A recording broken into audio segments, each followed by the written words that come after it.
Hello and welcome to Stories with Maya Zamma with your host Swati. This is episode 3 yet again with my this episode we are going to talk about my mom, my dad, both of them passed away when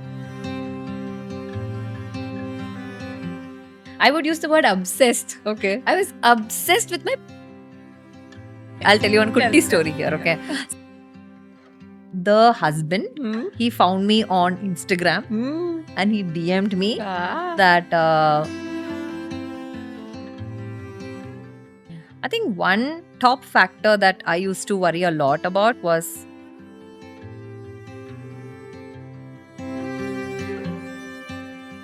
Hello and welcome to Stories with Maya Zamma with your host Swati. This is episode 3 yet again with my best friend Goda Haripriya, parenting educator. This episode, we are going to talk about how imperfect we are as parents, which I've always wanted to talk about because us being in the parenting, education / influencing zone, a lot of people think that we have very sorted lives Figured out. figured out and that we haven't really done any mistakes. Now, mistakes is a very tricky word because we do learn a lot from them. Yeah. And sometimes looking back, we might think of certain thing as mistake, but then after a point, you'll think of it as a big learning. So still certain things that we would have done differently. Yep. Or certain learnings that we got after we got through a certain phase in parenting. Let's say after infancy only you get to know, oh my god, now it's toddlerhood, I can't go undo something that I did in infancy. Or after toddlerhood only you get to know, oh my god, now already my child is a preteen, I could have done this differently, right? Yeah. So those kind of things, I wanted to talk about that. And none better than you to talk about because we've been in this journey for a long time together. And we were not in the same phase of parenting journey, right? I mean, Maya was slightly older than your firstborn. Yeah. Right. So she has 2 children, by the way. I have one child. Mine is mine is 10 now. Yours are aged 8 and 4. 8 and 4. Okay. So, what are some of the blunders that we did, or what are some of the mistakes? Okay, let's use the word mistakes itself only. for Yeah. parents to understand it better. I'll start. Please. Pleasure. So, right. So, even before becoming a lactation counselor, I was super interested in breastfeeding and I used to guide people through their breastfeeding journeys even before doing my certification. You know that. Yeah. So, we have a support group. So, in the support group, whenever we have a support group meeting, I talk about breastfeeding, its nuances to the support group members. And when they have any questions, I clarify it. And actually, even before doing the certification, I have got a certain set of people out of bottles, out of formula, back to breastfeeding, all that I tried out. And then only I decided to do a proper certification and then do it properly. But because of that over enthusiasm in breastfeeding and being too interested and too passionate about this journey, because my mom, my dad, both of them passed away when my baby was barely 3 months old. That too around the same time both of them passed away. I think in another episode I will narrate all that to my audience. So it was very close to me. Breastfeeding as an activity bonded me with my child. It took things away from whatever was happening at home. So that way I was so invested in this process that I think I did too much. Yes. Yeah. Yeah, I can so- relate so much to that. Okay. because I would use the word obsessed. Okay. I was obsessed with my parenting itself. Okay. Everything I used to, do it to one level I used to have a standard, Hmm. and so much of research into breastfeeding, into cloth diapering. Diapers. Yeah. So that's Even another one diaper should not be plastic diaper. Yeah, so the obsession got so bad that I used to subtly judge parents who used disposable diapers. Yeah. So much for the environment. Yeah, for the environment. child. Yeah, go Yeah. green, Yeah. eco-friendly. Yeah. And I'll be washing poopy diapers here, and I'll tell myself, I'm being very environment friendly. But I could have gone slow on all that. Been a G. little laid back. Even I did the same. I think I used to fuss about this one packet of disposable diaper that I used when we were traveling somewhere, and I used to use. I only have used this one packet of disposable diaper once when we had a travel coming up, and then I couldn't do laundry. Otherwise, it was always cloth diapers. Always, I'm very eco-friendly because I used to feel very proud and it as an achievement Yes. that I'm Doing helping the this. environment, all that. But today, Yeah, it doesn't matter, no. That one packet or two packets, what does it matter? And so much of our identity was invested in being such and such a parent. yeah, This, earthy parent. yeah, This crunchy, very crunchy parent. earthy, organic Yeah, parent and all that. Yeah. How much of effort and so much of moments were lost in yeah. being this. And I remember when I was almost pausing my lactation counselor practice and focusing more on sex ed and sexuality and other classes, you were breastfeeding your second one during that time. Yeah. And you almost crossed 1 year, and I was like, enough. Yeah. What is this breastfeeding for 2 years and all? Come for trips with us. Come for coffee with us.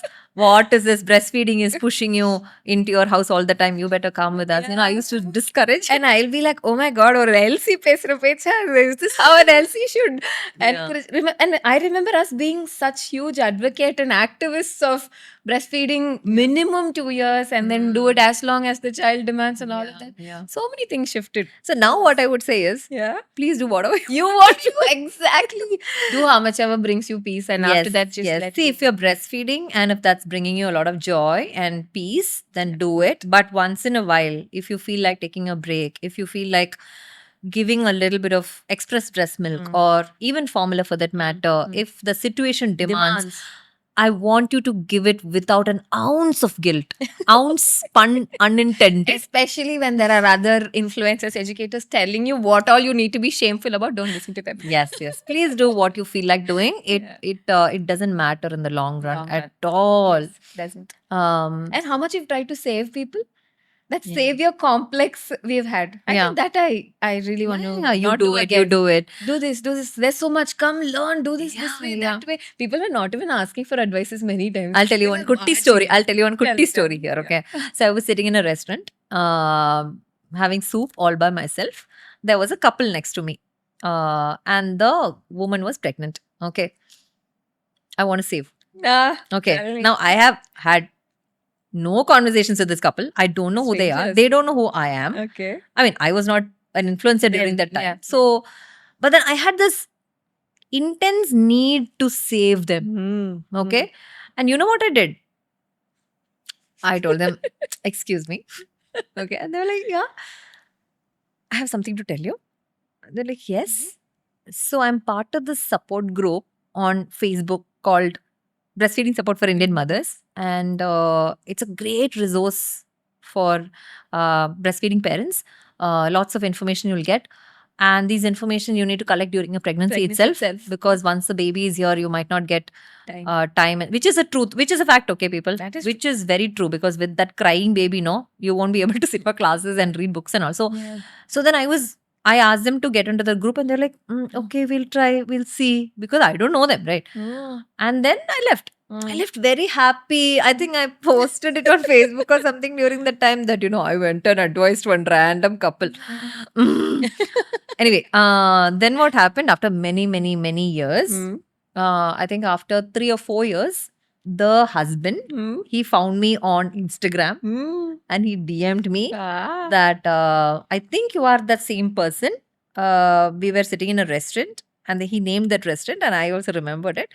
You told us to join a group and we joined it. We got a lot of information and then it helped us, blah, blah, blah, whatever it is. It was good only. But would I do that now? No, I wouldn't. I would never do that now. Yeah. Yeah. Random people like friends, family, whoever's getting pregnant, I'll be like this encyclopedia of childcare, and I'll have so much to share, even if they're not asking me. Now I'll be like, if you want something, I know these things. You can ask me. If you ask me, I'll tell you. Yeah. There's no need to go save people from their own journeys. Yeah. Yeah. Okay. That being said, what else bothered us as parents then and probably doesn't bother us a lot now? I think one top factor that I used to worry a lot about was sickness. Tell me about it. Because for any parent, Yeah. when a child falls sick, it's almost like their heart is breaking into two pieces. They would want that pain for themselves. When the child is coughing all night, they would want to cough instead of the child. Yeah. And we feel like a failure, like we said in the previous episode. Oh my God, what did I do for this illness to happen? And especially if you're surrounded with grandparents, they'll make you feel like a failure, even if you don't feel like a failure. They'll be like, what did you do? What did you do? Did you not give that properly? Did you not sterilize this properly? Did you wash your hair and breastfeed? Oh, yeah. Right, tayir kudtiya, all of that. Yeah, so illness was, I think, something that I used to panic a lot. I think every parent panics. So just to validate all the parents out there, I want to tell this, that we are all by default upset when our children are sick. More than upset, in fact. We want their illness. So what I used to do was, I used to feel a compulsion to give her medications, even if the illness was not that terrible. So I used to feel like this is in my control. I have to do something for it to get better. But eventually I realized that she was not taking these medications. She was not interested. She was spitting all the time. She was vomiting it out. Couple of times I tried to force it into her, which then later on I stopped because I really couldn't get myself to do it. I remember once what I did know. I took some paracetamol. I got a strawberry flavored or something, and then I spread it on a bread, along with the jam to make her eat it. And this girl, she took one bite and she said, "This is not jam." She understood there was something else in it. So I tried my level best to give her medications all the time, and she was not taking. And eventually, after a point of time, there was one episode wherein she had a fever and running nose, and then I couldn't medicate her. So I was so upset. I was crying, and my husband was trying to console me. But that time I realized how she was healing herself. She just took, I think, 2 days. She was sleeping the whole day. I kept hydrating her, kept on breastfeeding, gave her water in between. I think a little bit of tender coconut. I don't know what I exactly did, but only fluids were going in. And she was sleeping throughout the day. And the next day she was fine. And that was like a personal experiment wherein I realized, oh my God, actually they don't need medications all the time. They can heal. The body can heal. The body has an innate capability to heal by itself. And it's only us, we need to give that environment where the body can heal. So that was a mind-blowing experience. And after that, for every illness, I used to be very mindful. Okay, what is happening? First, let me observe her. Because as a mother, I know her. 24/7, I'm seeing this child. Better than anybody, I know her. So let me watch. Let me wait and see. When is the right time to intervene? When should I step back? And most of the time, she just takes over that illness, goes into a big hibernation mode, sleeps, or vomits it out, or through poop it comes out, whatever is bugging her. And then she takes her own time and heals. So I think that was a big revelation to me. I never knew the body could do that. And to a very large extent, her dealing with her own illness taught us. Was a big learning for me to deal with my own illness, which I will definitely dedicate an episode to, talking about my health concerns. So that is something I wouldn't probably worry much. I want to talk about this in the opposite way. So I grew up in a family where they were open to natural remedies, waiting it out and all that. So then I took it a notch above, and I was completely against medication. Completely against allopathy, which I think is something I would reconsider today. So then knowing when enough is enough, Right. and when we need to support need to them. intervene. I think that I learned through trial and error with my child, Beautiful. because I think it was a mistake Hmm. pushing that body too much just because I wanted to be this natural mother. Took a toll on certain fevers. Like Right. in certain cases, when there was a bacterial infection Hmm. and we waited for third day, fourth day, Hmm. there is a time where you have to start an antibiotic Right, to right. support that body because it was getting heavily dehydrated. Right. So then allopathy had to come in. And to give that, I hesitated so much. I put myself through so much. Like I felt guilty that, oh my God, I'm giving antibiotics to my Yeah, child. What will yeah. happen to the gut? Because I was so well researched in Right. the natural ways. Right. So that I think for the second child, now I know. Right. Okay, when enough is enough, Mm. when I'm observant, I'm watchful of, okay, now this body needs a little more support Extra, from yeah, support. outside. Mm. And there's absolutely nothing wrong or bad about supporting the child with allopathic or homeopathic medicines. It is not a failure of the child's body or your parenting in any way. Yeah, Yeah. yeah. It's about finding that fine balance Yes. wherein you are a mindful parent. You know where to intervene, where not to intervene. You should know whether the child is handling it well, Yeah. when they are not able to handle. For that matter, I think it also is connected to how well you are connected with yourself. Your body. Because if you are very disconnected, then you will not know what is happening in another Child, person's body, right? So I think that is very crucial. Was there something that you would have done differently, like my sickness example? I think I would have wanted to travel more. Ah, okay. Because for the first child, I was, very finicky about so many things. Yeah. Like, you were scared of illnesses. I was scared of, cleanliness. Will that place be clean? Will I be able to manage? What about food? What about water? Just Yeah. the hassle of packing and traveling with the child. I think we all sterilize everything for first few months and then like, Yeah. idle only kudi. Yeah. Like, especially if you have a second child, Yeah. nothing, they just grow up on their own because Yeah. you have to anyway, your resources are scattered. Yeah, so that obsession comes down with the second one greatly. And I think I would travel more. With the second one, I kind of managed a little more. But Okay, now okay. I'm thinking even more I could have done. Yeah, Yeah. definitely. For me, travel, I did Yeah, quite a you did lot quite. because my parents' illnesses and their death and all of that happened. So I had to travel. Even after that, I kept on moving all the time. Our support group meetings were happening. I never was at home. I used to put the baby in a baby carrier and I used to go everywhere. So travel, yes, no compromise on that. That used to happen. But I think something that I would have done differently was the daycare.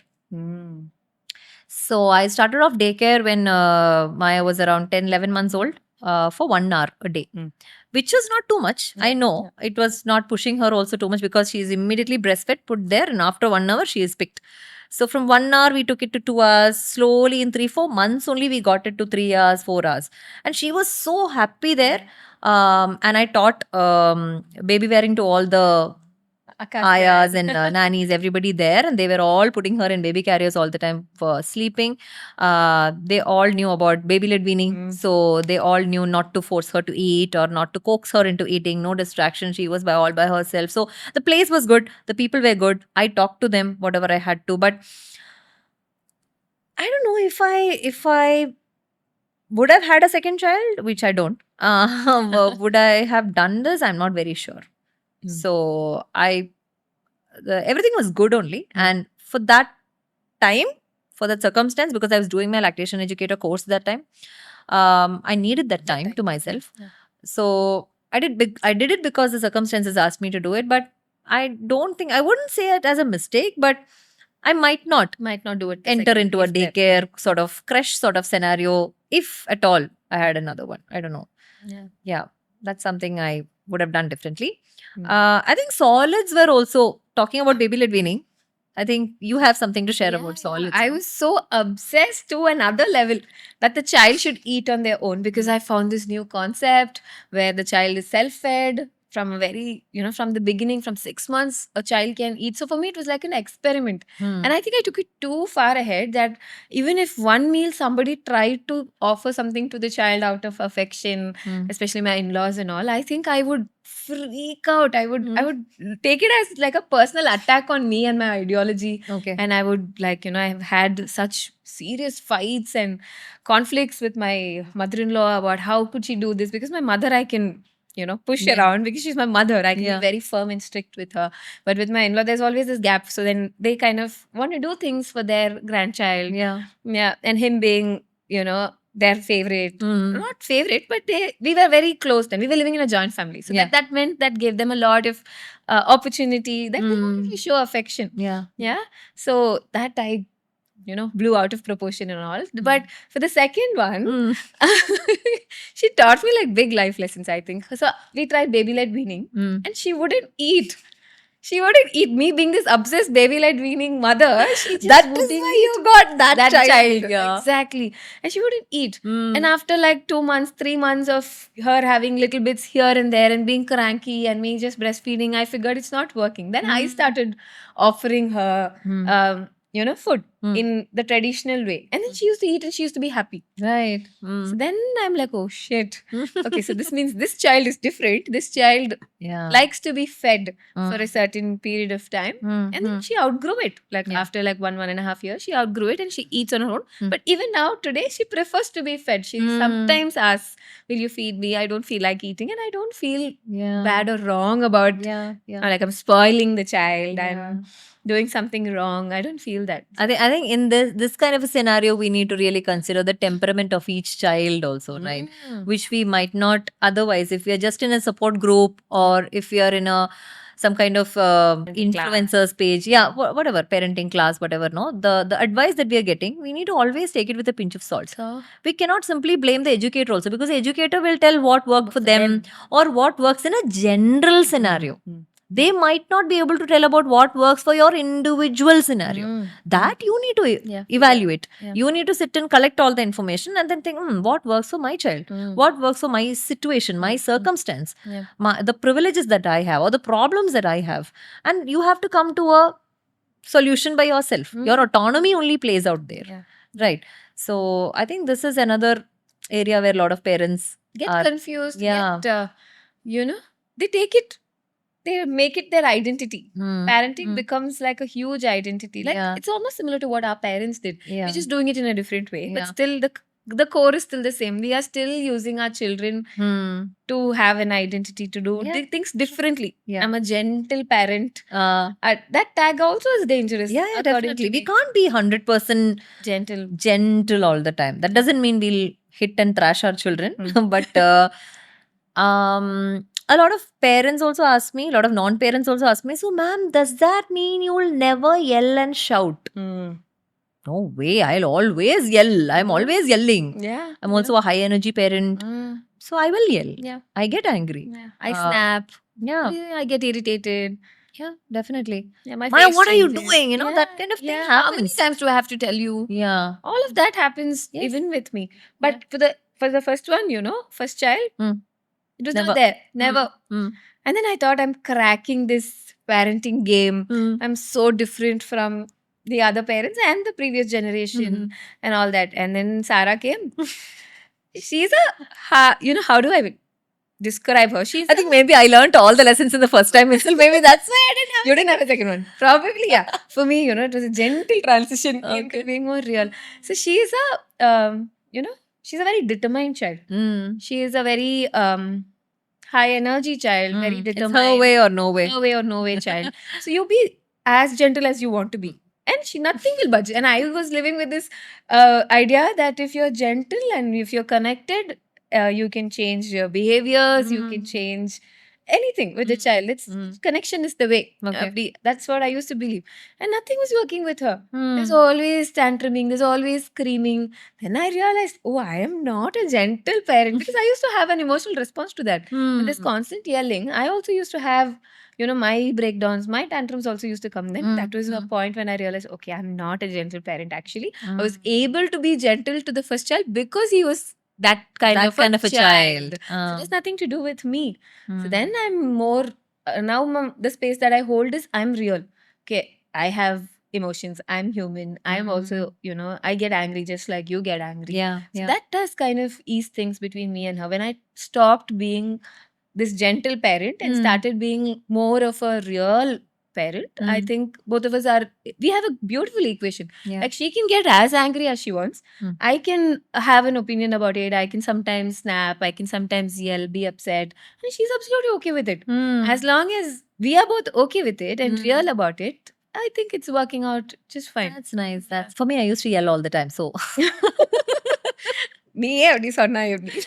yeah. So for me, it was always like that. Yeah, I couldn't really 100% be gentle. And then that is also a time when I realized that gentle parenting is not the gentle parenting that we think it is. Mm. Because the word or the title or the heading is Mm. gentle parenting doesn't mean 24/7 you are supposed to be gentle. Or some people also understand it differently. It is possible only with gentle children. Yeah. So it is an individual experience, and your emotional outbursts are going to happen.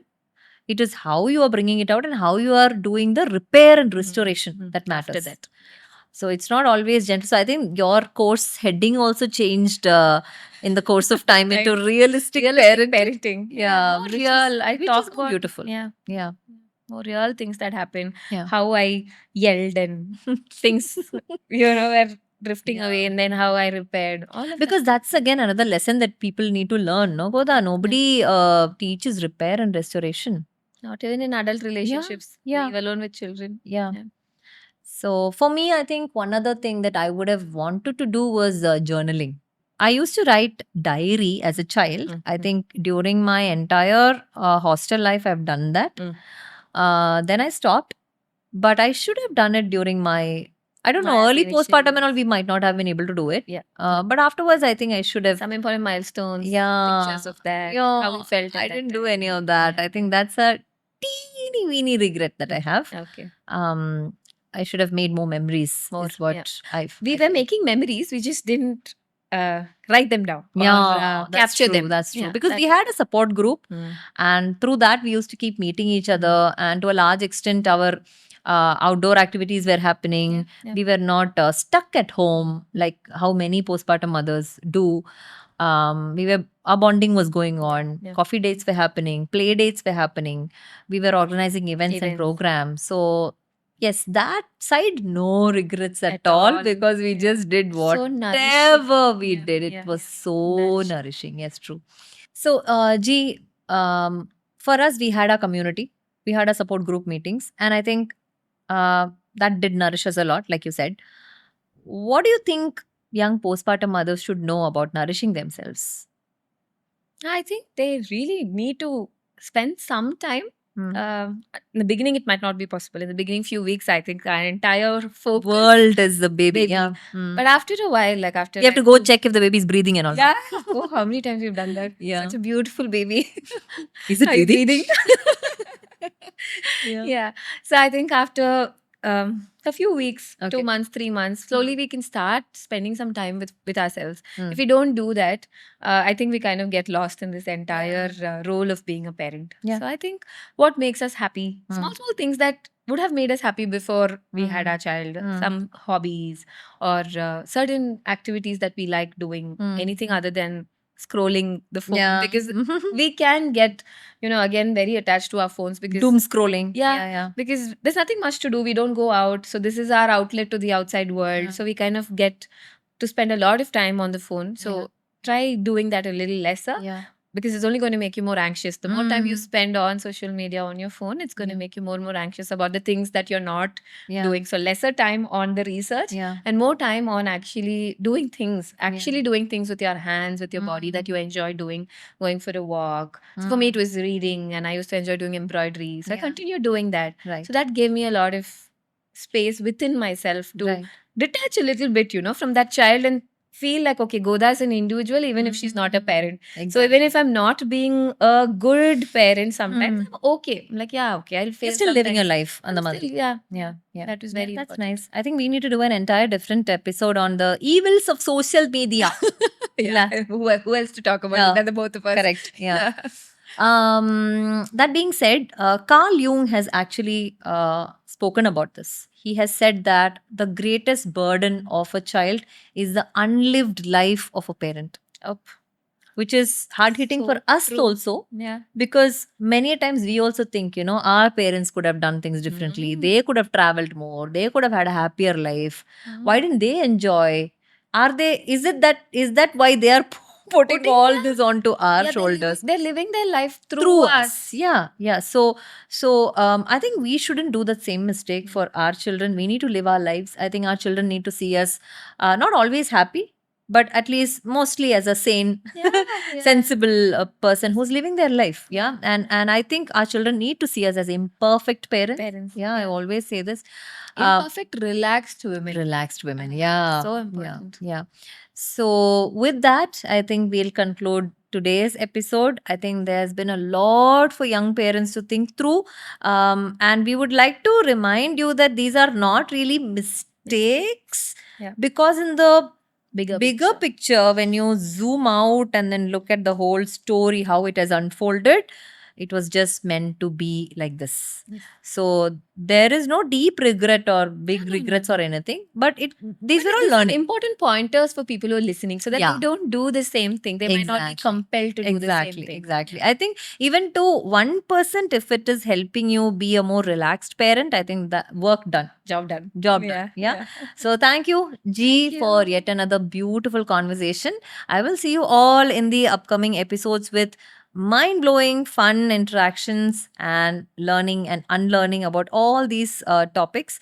Until then, I'm sending you all love and a lot of healing vibe, lot of healing energy coming your way from me, Swati. And bye bye from Goda. Bye. Bye.